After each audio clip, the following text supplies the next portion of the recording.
Hey, this is Alex Radical from Board Game Co., and this is going to be attempt number 2 of what I backed in December and January. And I say attempt number 2 because I filmed the entire first video with no mic, which is something I haven't done in a bit, but it happens now and again, and so time to refilm this one. It's a good thing I don't edit, or these things would be even more exhausting. Anyways, let's go on from there. So, I am combining December and January into a single video because, as you already probably know, December was a light month in Kickstarter, and so I didn't want to do a full video on like 6 projects, and so I'm combining them because efficiency. And so, let's start this off. This is going to be everything I was interested in backing personally in December and in January, and then broken out into which ones I did and didn't because of why and stuff. So starting off with Rulebenders. Rulebenders is going to be by the Game Brew, and this was an interesting premise of a game where you are basically breaking the rules, or not really breaking the rules so much as setting the rules of the game as you play. So you manipulate the game to basically suit whatever your advantages of the game is. And the premise certainly sounds interesting, and ultimately I didn't back it because I wasn't 100% sold past the premise. I mean, the game looks beautiful, the premise is still intriguing. I still do plan on keeping an eye on this and seeing, what the ratings are like when it actually hits. Is it one of those games that people just can't stop talking about? But I didn't back it because of a few things. First of all, the actual rule changes in the game didn't feel that impactful. It felt like the game was selling you on this huge gimmick, and it's about, hey, we can hold more cards in our hand, or we can take an extra action. And definitely changes to the game, make no mistake, but didn't feel like drastically innovative the way, let's say, Root might. Rather, it felt, a decent game, but just the premise wasn't there for me enough. And then secondly, the game brewer and their games typically do okay, but the value wasn't enough to pull me in. It's one of those things where you might lose a bit on shipping. I could probably get on the secondhand market down the road, and so that combined with not being completely sold, I passed on it, but I'm certainly interested in it. Moving on from there, we have Valda, Rise of the Giants, and Ragnarok, and this is going to be one that I have no firm and concrete reasons as to why I didn't back it. Ultimately, it comes down to almost the reverse of that. There was no firm and concrete reasons as to why I should back it. The game looked interesting, the art looked great, but nothing about the actual gameplay drove home for me personally the idea as to what is this game doing differently that makes it stand out. What, like, are the miniatures amazing? Is the art incredible? Is the gameplay mechanics, absolutely insane? And it might be a problem that I talk about miniatures and art before gameplay mechanics, but rest assured, the art and the miniatures pull me in, but the gameplay mechanics are ultimately what decide whether it's staying in my collection or not. And so yeah, Valdo is one that I was interested in, but not sold. Although looking at this now, the art, honestly, I'm kind of glad I didn't see some of these pictures because this art over here looks great. But anyways, yeah, Valda. So Valda is a game that I'm definitely interested in. The ratings in it are overall good. This is a reprint and expansion, so it's definitely one that I'm still intrigued by, but there's just so many games, and I didn't have a firm and concrete reasons as to why Valda was the game I had to get. Perhaps I'll be wrong. I mean the ratings are good, so we'll see how that plays out. And moving on from there, we have OTTO. Let me just lower the volume for that awkward little ding that showed up. So OTTO is going to be a game that is an abstract game that surprisingly pulled me in because it just looked different. It looked the kind of thing that I could pull out with my family, pull out with gateway gamers, and it's kind of has a churro-like looking board, but it's more about the placement of you put down a piece and then you could potentially put down one of your squares or bigger squares or circles into the shape that you form and score points accordingly. And that seemed intriguing to me. It seemed like the churro style board, but with a totally different gameplay around it. A light game to be sure, and I say to be sure, a light game probably, but one that I was intrigued. It's worth checking out. It has happy to pay the $30-40 for it, and maybe I'll lose the $10 or so, and it's not a big deal. But for me, ultimately, the shipping combined with the price, once you got there, it just ended up being far too expensive for what it should cost to me personally. Should does not mean manufacturing basis. It just means what I was willing to give up to get my hands on this game. And so OTTO, I'm intrigued by it, but it just was a little too expensive for something that was more of a off-the-cuff appeal as opposed to something I really felt I needed for my collection. From there, we have Masters of Mutanite, which is another one that kind of looked good, another one that I'm going to be keeping an eye on and seeing if reviews knock it out of the park or who knows what. But this one that managed to fund, and it basically seemed to be bringing to the table a style of like, King of Tokyo lightness, but instead of dice rolling, it has deck building. And I'd much prefer deck building over dice rolling every single day. Not every single day. I'd much prefer a deck builder than the Yahtzee style of dice rolling, although I do like both and have room for both in my collection. Masters of Mutanite ultimately just felt like the kind of lighter style game that doesn't have staying power for me personally. King of Tokyo, great game that it was, stayed in my collection for like a year and a half or so, maybe even more, I don't know. But eventually it moved on because those style of games just don't get played as much as I would like compared to the rest of my collection, and it's just, yeah, so ultimately I am intrigued by it, I'm looking forward to it, but I chose not to, well, looking forward to seeing it land, and then seeing how the ratings are and potentially adding to my collection, but wasn't pulled in enough to actually back it myself. And a big part is going to be the artwork, because the artwork, while I think it probably matches the lightness or the style of the game, that artwork just doesn't unfortunately sell me on a game, personally speaking. From there, we have the games that I did back. So we have 4 that I did not back, and then 1, 2, 3, 4, 5, 6, 7, 8, 9, 10, 11-ish. 10 games, and then one other one that we backed in December and January combined. So the first is going to be the Calliope Game Nights Extravaganza, more specifically Enchanted Plumes and Mass Transit. I have reviews on all 3 of these. Allegory I thought was a solid game, but it wasn't, like, solid is the wrong word. Allegory I thought was a fine game, but I was not personally pulled in by the bidding mechanism that it provided. It had this interesting, bidding mechanism where you bid your chips and then you take your winning bid and distribute it amongst the other cards, and then you continue until you get points, and then the scoring just didn't pull me in. I thought it was totally fine, it just didn't sell me on the game at all. Versus Mass Transit and Enchanted Plumes are amongst 2 of my favorite, let me take a step back. Enchanted Plumes is going to be amongst one of my favorite filler games. It's fast, it's fun, I like building out your little peacocks and trying to see how far you can push that, because if you get this really large peacock, you can score a lot of points, but the larger you go, the more likely you won't be able to score the full points for it, so you have to balance that, and I like the little push your luck aspect to the Enchanted Plumes. Mass Transit, I like it a lot, not as much as Enchanted Plumes. It's a little solo/cooperative puzzle, almost plays very similar to the game in the style of the game, where you're pulling these cards and you have to place them in a certain sequence, and you either do or don't as you make your way through the entire deck. But overall, I really liked it. If I had to choose between this and the game, I don't know which one I'd pick. I think I'd pick Mass Transit, honestly. I think I'd pick that one. I liked it a little more. Did not like the art, so I wasn't pulled in that sense, but yeah, ultimately that would be the Calliope Game Nights Extravaganza. From there, we have 4 Humours. 4 Humours, which is going to be by Adam's Apple Games, the same company that did Planet Unknown, and 4 Humours is, I think this is the game that really started adding whimsical to my vocabulary. I started calling all games whimsical, and I think it started with 4 Humours, although possibly started before, I don't know. I just say words and repeat them, because that's much easier than other stuff. And so 4 Humours is a game that incorporates the Prisoner's Dilemma into a lighter style game, one that is like plays in around half an hour, incorporates lying to your friends, incorporates strategic deduction of what makes the most sense, or what are the viable options on the table, combine the viable options that make the most sense strategically with understanding when your friend is lying to your face, or which type of friend is likely to work with you or backstab you, or rely on you backstabbing them and thus will play something else. It has this aspect of trying to figure out the placement, because the order and the tokens you place down will matter. It's hidden worker placement in order to get your tokens onto a map. But for each card you fight on, and each card is going to result in a token being added to the main map to accomplish certain goals, but each of these cards you fight on has a sequence. So for instance, if you play any of the yellow, which I can't remember what it's called, it was Choleric. If you play any of the Choleric, then if you have 2 Cholerics, then they will both kill each other. If you have 2 or more, they'll both kill each other. So if you have a single Choleric, you'll win. But if you have more than one, then you won't, and that's sad. And so it has this aspect. I really liked the whole game. It was surprisingly appealing. Surprisingly, the wrong word. It was really appealing. I had an opportunity to play on TTS, and so I requested a review copy in order to, well, cover it for the channel. Really liked it. Looking forward to the deluxeified copy that I have coming, and that would be 4 Humours. From there, we have USS Freedom. USS Freedom is going to be one that, well, this is going to be by Dreamcraft Games, and this is one of the most bizarre themes, like hands down, one of the most bizarre themes I've seen in a board game that would have absolutely turned me off. It resulted in a bit of drama around the game itself. Like, it certainly pushed people away, and I understand that because I would have been one of them had I not played this game myself.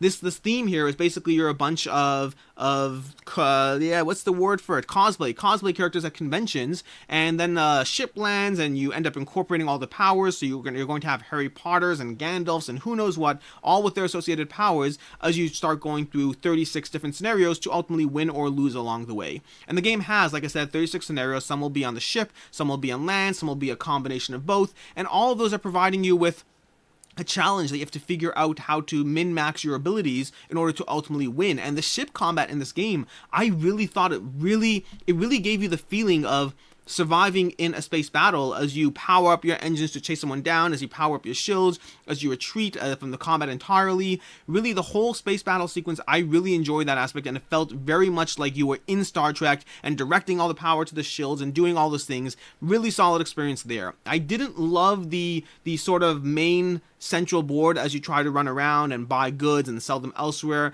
Honestly, I may or may not end up house ruling that as I get the game and go through those various scenarios and whatnot. I may try to find a way to just skip those and go straight from scenario to scenario, avoiding entirely the submission aspect. I don't know for sure. Time will tell. We'll see how that goes. Past that, the game was a bit of a table hog, so that's also another concern. But overall, I really like the game. And if you are someone who is turned off by the theme, I should note, half of these things will probably have late pledges. We'll see how they go. Follow along. Late pledges will open up. I'll cover late pledges in separate videos. But I will say, if you were turned off by the theme, they actually did adjust the campaign and gave everyone non-cosplay characters as well, so you can play it both ways, effectively saying, hey, we understand that while we personally love the theme, we understand some people will not be pulled in by it.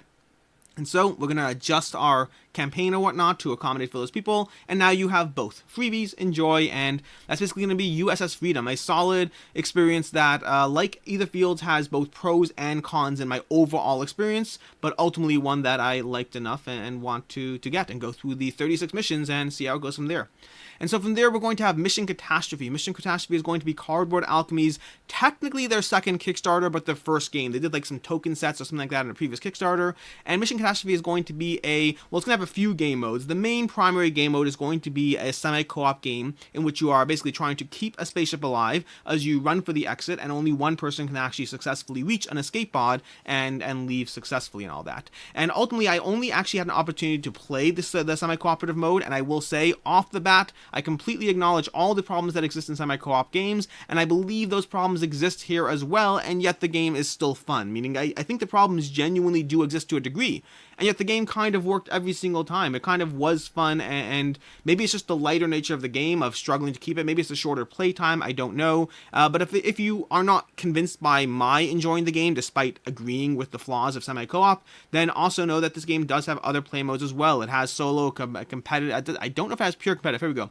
Competitive, team, and solo cooperative, although I think the competitive is semi-co-op, so team and solo cooperative. So there are different player modes you can experience as well in case you weren't pulled in. And for me, I went all in this one and got the full maximum. I don't know which pledge level this is. I can't find this here, but I want the full, the base game and the expansion, because I want the variability of the various roles. I want the variability of the rooms and the abilities that they have. This was a light pandemic style fun, survivability game that is going to fall into the lighter gateway or family game, or maybe just end of a long night and you want something a little more chill. I mean, like Unicorn Fever, a game that I recently reviewed, is also a game that falls in that category, and I have pulled it out at game night at the end of a long night and just enjoyed it. And so I can see Mission Catastrophe hitting that same niche, and so that's going to be Mission Catastrophe. And again, I don't really know which ones have late pledge. It says late pledge limited time. You can click through them. I'll include links to all these Kickstarters down below in case you want to jump on those. And then from there, we have Creature Comforts by Kids Table Board Gaming, knocking it out of the park with nearly 10,000 backers, or just shy of 9,000 actually, with 528,000 Canadian raised. This, I believe, is the most successful Kids Table Board Games project to date. And Kids Table Board Games, for those who don't know, is going to be the same company as in the Hall of the Mountain King, which the name is Burnt Island Games. And so Creature Comforts is a lighter, it's going to be a typical Kids Table Board Game style game, where it manages to be either a lighter game for adults or a family-friendly and kid-friendly game, depending on the various mechanisms you incorporate, depending on the skill level of the players at the table. All those things take into account to figure out exactly where it falls for you. And like many Kids Tables board games, it's going to have that aspect where you can pick and choose which elements you want to take out of the game to make it easier to understand, to make it easier to comprehend, to tune the game to the right age level of whoever you're playing with it. Find it a little too difficult, take out these things over here. Actually, I don't want to say this off on camera because I don't remember exactly how it works, but Kids Table board games in general have specific aspects that you can take out or adjust to suit the game to the age of the players. And this is the first review I ever did with Ricky, with my daughter, and we really enjoyed it. It was one of those prototypes that we had to send on, unfortunately. I've noticed a track record here, which is I have in my attic, 15 different prototypes still sitting there, and practically speaking, the ones I most frequently have to send on are almost without exception the ones that I like the most. And so that's just sad. I mean, this is one that we really wanted to play together after. Like, we did the whole review and we wanted to play it again, and sadly I had to say that I had to send the copy off to someone else, and so we couldn't. And so that's going to be Creature Comforts. Next up from there, we have Vindication board game and Chronicles expansion. This is going to be by Orange Nebula, and this is basically the expansion to Vindication. Vindication was my number 10 game of all time if you've watched my top 50 games of all time, so I'm not going to put links to that, but you can find them or whatnot on my channel. But ultimately, Vindication is my number 10 game of all time, and Chronicles is either going to add to that experience or not. I don't particularly care. Either it adds and I love it and it's great and it's awesome, or it doesn't and I'll get rid of it. I'm fine getting rid of expansions. Well, once I play an expansion and I don't like it, I'll get rid of it. If I haven't played an expansion, well, then it just sits on my shelf looking at me longingly forever until eventually I pull it down. Maybe, maybe not. I really need to get Branch and Claw from Spirit Island to the table. I really do. But Chronicles is going to be adding a narrative aspect to Vindication that as you play the game, you can basically, whoa, look at all these things over here. Look at these stretch goals and stuff. Chronicles is going to add that narrative aspect that as you take different cards, you will have a choice, a narrative choice with a gameplay consequence as well. And so that's going to basically add a length to your game to some degree, but potentially add more to the experience itself. And so ultimately, I'm very intrigued. Will the length it adds be worth the extra element it adds? And I don't know yet, but time will tell. I'll find out, and we'll see how that goes. And then from there, we have ISS Vanguard. ISS Vanguard is going to be the first non-Kickstarter project on this page. So technically, if I really want to lie to myself, I only backed 9 Kickstarters in January and December. December and January, not 10, because I didn't back this Kickstarter at all. So GameFound, ISS Vanguard is going to be on GameFound, and we're going to have a Kingdom Rush hitting GameFound February 9th, which is pretty shortly actually. Depending on when this video goes up, it actually might be pretty imminent. In any case, ISS Vanguard is going to be one that I went all in on this one because I really enjoyed the story it provides. This is likely the best narrative game I have personally played in my collection. The degree of the story, the consequence, the choices, it really actually it felt impactful as you went through it. And for me, the thing I am most interested in are going to be both the story and then the ship phase, the aspect of upgrading your ship, of introducing power to your engines, adding more to your generators, exploring space, spending energy to land on one planet, spending energy to scout the planet you're going to land on, spending energy to jump from system to system, encountering events along the ship, encountering disgruntled crew members, having crew members potentially die and be immortalized. There's going to be so many different things that happen in that ship phase in a way that is really just more gameplay in the experience that you're having. And then in addition to that, they also have the planetary phase, which is also totally fine, although for me, the highlight of the planetary phase is going to be the story, and the highlight of the ship phase is going to be the ship phase. The rest of the planetary phase I was fine with, I don't have a problem with it, but also didn't love it, and so, well, I'm saying, you gotta be careful with your words. I really enjoyed the planetary phase, but it was not the highlight of the game for me. The highlight would be the story and the ship phase of the game. And that's going to ultimately be ISS Vanguard. And from there we have Ugly Gryphon Inn. Ugly Gryphon Inn is going to be a smaller pocket game from Button Shy Games and Scott Alm, specifically in their solo something series called the Simply Solo series. This is going to be one that they already had, the Food Chain Island, I believe it's called. Food Chain Island was the first game in that series, and I generally like solo games that are, well, solo games that fit in a wallet game are already a plus for me, and ones that give you a little bit of a puzzle of how to arrange things, how to manage things, how to make things interplay with each other, I generally like them a lot. And the gameplay doesn't have to be stellar, it just has to be pretty darn good. Well, pretty darn good is close to stellar. It has to be pretty good. Like, I like Friday, I like the whole Oniverse series. I tend to be more forgiving. Once you give me a bit of a tactile puzzle to play with, and the easier it is to get out and play, the better, then just being good enough is fun, because then I'll grab an Oniverse game, I'll grab Sprawlopolis, I'll grab Under Falling Skies, I'll just mix and match them up for variability. I don't have so many of them that they're really heavily fighting for the space, rather just being a good little puzzle of who you can fit into your little Ugly Gryphon Inn and how they will score based on what's next to it and what's around here and what's that. All those things are pretty interesting, and yeah, that's why I backed this game, Ugly Gryphon Inn. And from there, we're going to have Darwin's Journey. Darwin's Journey is going to be by Thundergriff Games. Thundergriff Games in general, they have Irari, they have Tang Garden. I really need to get my hands on Irari. Tang Garden, I'm less interested in, but Irari, I need to get my hands on. I missed that Kickstarter. I don't know what happened when I was paying attention to at the time. Either way, we're talking about Darwin's Journey, not Irari. And this is going to be one that I backed because of the combination of the absolute buzz around the game. I didn't get a chance to preview this one myself or get a review copy or whatnot, so I was just relying on everyone else I know who played it. And it seems to be a one of those heavier, meatier Euro games that, for me, some are hits and some are misses. I did not like Voyages of Marco Polo. I know, cue the dislike button as you will, but I love Coimbra. I really like Lorenzo Magnifico. I'd have to look at my collection to see what else, but there's more games. I generally like heavy Euro games, although with caveats, some more than others, and so I'm curious where this lands, but my hesitancy about whether this will be one for me or not was settled by the fact that generally Thundergriff games, their deluxeified versions, have historically held their value pretty decently. So the combination of this possibly being a great game for my collection, and also knowing that I can sell it for for what I paid for it if it's not a game for me. That's basically why I ended up backing Darwin's Journey, and I'm excited because heavy, cool Euro with gorgeous art, and we'll see how it actually plays out and whether it stays in my collection or not. Time will tell, and I just want more time so I can play more board games. From there, we go to number 10. CMON presents the Animation Collection. This is going to be the only CMON game I backed in January and December. Look how much self-control I have. Only one CMON game for me. And the Animation Collection is going to be a combination of 3 different games. It's going to be Scooby-Doo the board game, Teen Titans Go, and the Looney Tunes Challenge. And I had the opportunity to play Scooby-Doo the board game on TTS. There's a gameplay with me and Quackalope and a few other people who played the game.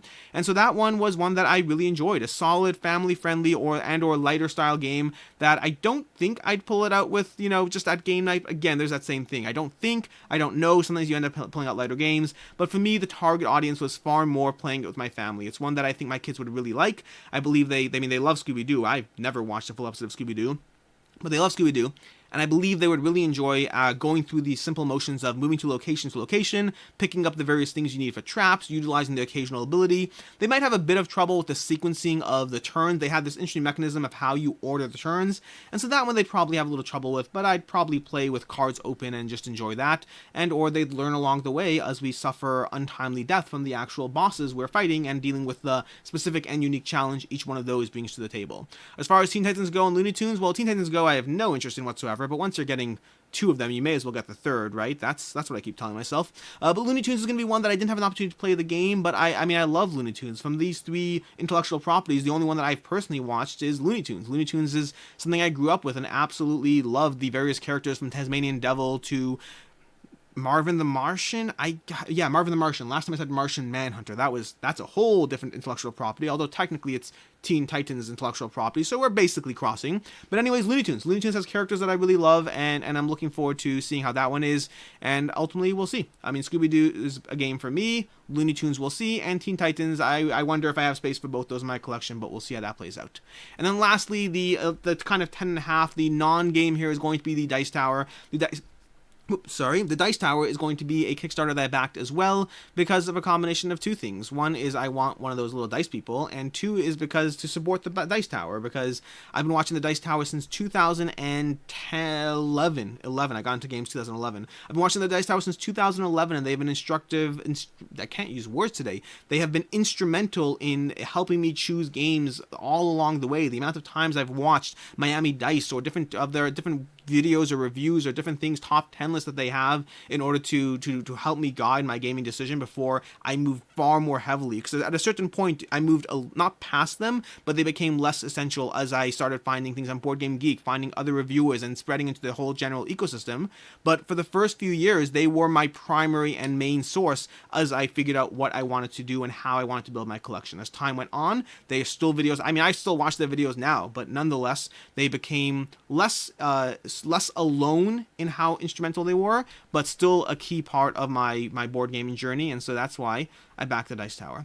And that is basically going to be everything I backed in December and December 2020 and January of 2021, and that's basically it. And we'll see you again in February in terms of what I backed. Well, we'll see you again at the end. We'll see you again in March with what I backed in February. And, of course, in every other daily video I put out until then. Until next time, I'm Alex Radcliffe from Board Game Co. I hope you enjoyed this video. Let me know in the comments down below what you backed. Like, what did you back in the past 2 months that is the most exciting for you? And also, because I know I'll get a comment about this from someone, I specifically only include things that ended in January and in December. So there are things I backed in January, but I do these videos based on the end date of the Kickstarters, not based on when I actually hit pledge. And so until next time, and as always, have a good one.